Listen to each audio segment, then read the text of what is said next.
Bom, fala galera, fala torcida vascaína, mano, vamos lá, né?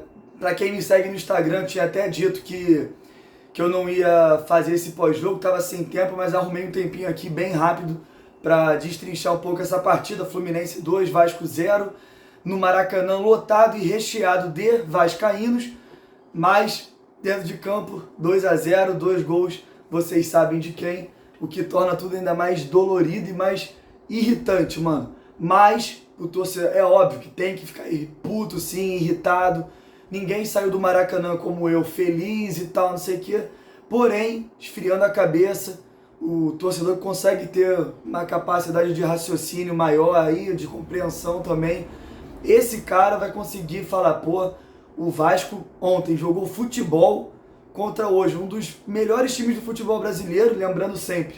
E aí já até entrando no vídeo de fato, né, mano? O Fluminense era amplo favorito ontem e confirmou esse favoritismo no placar, mas não no decorrer da partida. Mas o Fluminense era sim amplo favorito para essa partida contra o Vasco, porque a gente está com um elenco completamente novo, se conhecendo agora. O Vasco está começando praticamente a sua história do zero.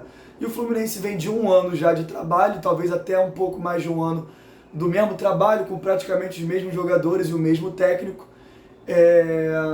E ano passado os caras foram terceiro colocado do Campeonato Brasileiro e semifinalista da Copa do Brasil, jogando talvez o futebol mais bonito do Brasil, mais bonito até do que o campeão Palmeiras do Campeonato Brasileiro e mais bonito até que o Flamengo, campeão da Copa do Brasil e da Libertadores. Então o Fluminense sim era amplo favorito para essa partida e, como eu já disse, eles confirmaram esse favoritismo no placar, ganharam de 2-0, mas não chegaram nem perto de confirmar esse favoritismo no decorrer dos 90 minutos do jogo sendo jogado. O Vasco foi extremamente superior ao Fluminense no primeiro tempo e no segundo tempo as coisas se igualaram um pouco mais, talvez tendendo um pouco mais para o Fluminense, mas ainda assim, num contexto geral, analisando a partida, o Vasco foi bem melhor, mano. E aí, como eu disse, além desse contexto todo, o Vasco ainda estava muito desfalcado. E esses desfalques fizeram com que o Barbieri montasse o time com uma trinca de volante no meio campo. O Matias Galarza, o Rodrigo da base e o Barros da base. Sendo que o Galarza é um jogador da base que tem um pouco mais de experiência. Já o Barros e o Rodrigo estão começando agora, nesse ano, a ter seus primeiros minutos dos profissionais do Vasco. E esses três foram de fundamental importância para o Vasco fazer o primeiro tempo que fez. Porque o jogo é disputado no meio campo. Hoje em dia, no futebol, o jogo você ganha e perde ele no meio campo. E o Vasco conseguiu amarrar o time do Fluminense no meio campo, conseguiu desarmar com extrema facilidade, neutralizar eles pelos lados e pelo meio. E esses jogadores, além de desarmar muito e marcar muito, também tiveram qualidade para distribuir o jogo e dar liberdade para o Alex Teixeira e para o Gabriel Peck, que fizeram uma grande partida. E ressaltar aqui também o Rodrigo, mano, que apesar de ter falhado sim no segundo gol, errou o passe ali pro Miranda, e o Miranda sim também podia ter esticado o pé para pegar a bola, e o Léo Jardim jamais poderia ter tomado aquele gol do meio da rua do Cano.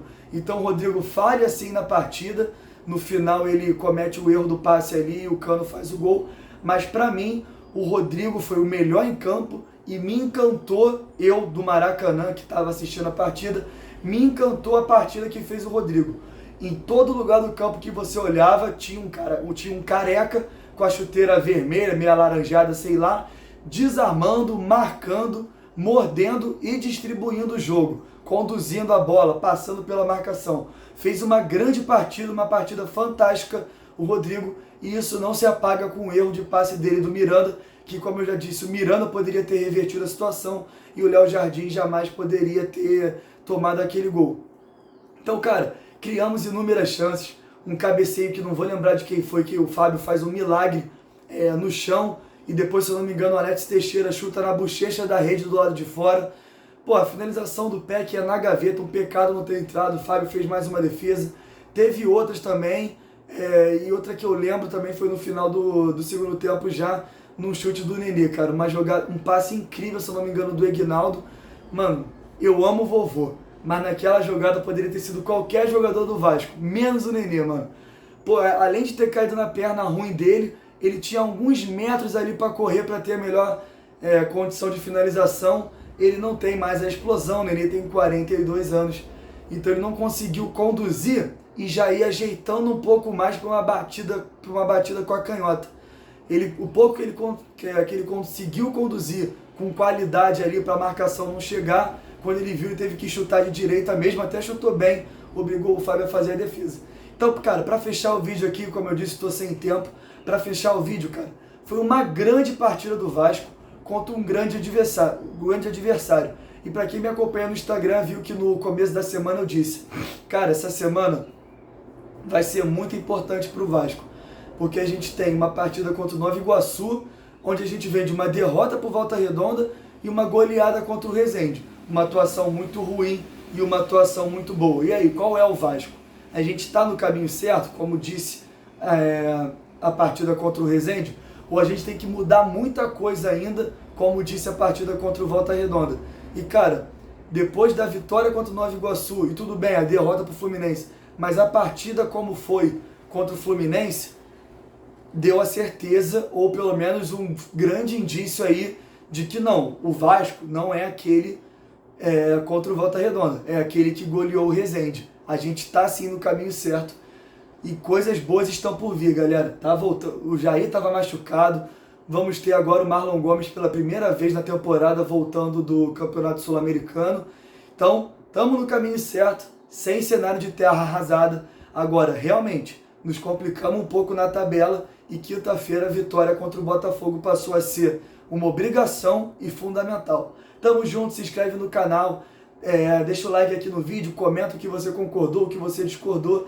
Tamo junto e nunca se esqueça, o Vasco é para quem acredita. Tamo junto, garoto.